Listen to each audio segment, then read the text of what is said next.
Hello, नमस्कार मंडळी. तर आज आपण बनवणार आहोत झटपट अशी होणारी असं कोळंबी फ्राय. तर तुम्हाला आवडते का? एकदम प्रॉन्स हे जाडसर आहेत आणि खूप स्वादिष्ट लागतात खायलासुद्धा. तर चला आपण जास्त वेळ न वाया घालवता आपण बनवूयात कोळंबी फ्राय. तर मी सर्वप्रथम घेतली आहे प्लेट आणि प्लेटमध्ये घेतले आहेत कोळंबी. तर पहा, जाडसर अशी कोळंबी हे खूप स्वादिष्ट लागतात. तुम्ही तर कोळंबीला कट करून घ्यायचं आहे एक एक अशी मध्येच. आणि कट करून झाल्याच्या नंतर आपण इकडे मसाले घेऊयात करायला. तर मी सर्वप्रथम हळद घेतली आहे. हळद झाल्याच्या नंतर मीठ घ्यायचं आहे, मसाले घ्यायचे आहेत, सर्व जिन्नस हे टाकायचे त्याच्यामध्ये. आता पहा, तुम्हाला तिखट किती आवडतो किती नाही त्याच्या आवडीनुसार तुम्ही घेऊ शकता. इकडे मीठ टाकलं आहे मी आणि ह्याला आता मिक्स करणार आहे. आता रवा टाकायचा आहे आणि मिक्स करून घ्यायचं आहे. तर अशा प्रकारे आणि ही जी कोळंबी आहे तिला आपण आता कट करून घेऊयात. तर पहा, अशा प्रकारे कट करून घ्यायचे. का असं करायचं? कारण ते चांगले फुगतातसुद्धा आणि मधले जे घाण असते तीसुद्धा काढायची आपल्याला. तर आता झालं आहे आपलं काढून वगैरे आणि अशा प्रकारे कोळंबी आपली रेडी आहे. आता मी ह्याच्यामध्ये टाकत आहे अद्रक लसणाची पेस्ट. तर तुम्ही लिंबूसुद्धा टाकू शकता किंवा लसूण जी असते तिला चांगलं बारीक करून खलबत्त्यामध्ये सुद्धा टाकू शकता. तर अशा प्रकारे मी अद्रक लसणाची पेस्ट टाकलेली आहे.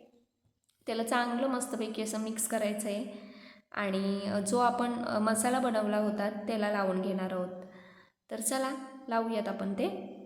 तर अशा प्रकारे मी आता कोळंबीला मसाले लावणार आहे आणि आपण एक तवा ठेवूयात किंवा तुम्ही कढई जरी घेतलीत किंवा कढईमध्ये तळून जरी हे कोळंबी काढल्यात तरी पण उत्तम. तर अशा प्रकारे आता मी तेल टाकते. तेल थोडंसं जास्त लागतो मला तर असं तळण्यासाठी तर तेल जास्तच लागणार आहे कारण कोळंबी फ्राय चांगली होण्यासाठी तेलाची जास्त आवश्यकता आहे. तर मी आता इकडे कोळंब्या टाकणार आहे. चांगलं गरम करून द्यायचं आहे तेलाला आणि तापल्याशिवाय कोळंब्या टाकायच्या नाही आहेत त्याच्यामध्ये. तर आता बघा तेल उडतोय कारण माझं पाण्याचं हात होतं म्हणून ते उडतोय. तर आता कोळंबी टाकून झाली की लगेचच आपण पुढची प्रोसेस करणार आहोत. ते म्हणजे लिंबू किंवा चिंचेचं पाणी जरी टाकलात तुम्ही तरी हरकत नाही. पण माझ्याकडे आता लिंबू नव्हतं, चिंच होती, पण मला काही एवढी आयडिया आली नाही की चिंचेचं पाणी वगैरे टाकायचं. तर मी आता एक एक कोळंबी अशी टाकून घेते त्याच्यामध्ये तव्यामध्ये.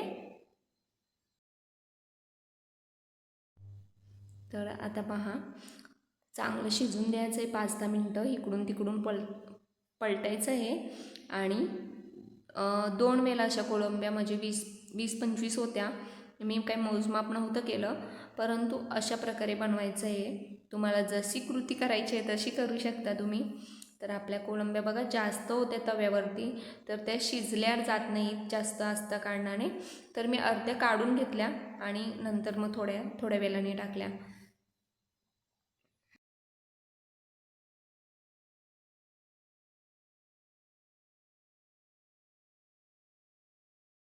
तर एक प्लेट घेतली आणि फॉईल पेपर घेतला आहे त्याच्यामध्ये आणि आपल्या कोळंब्या रेडी आहेत.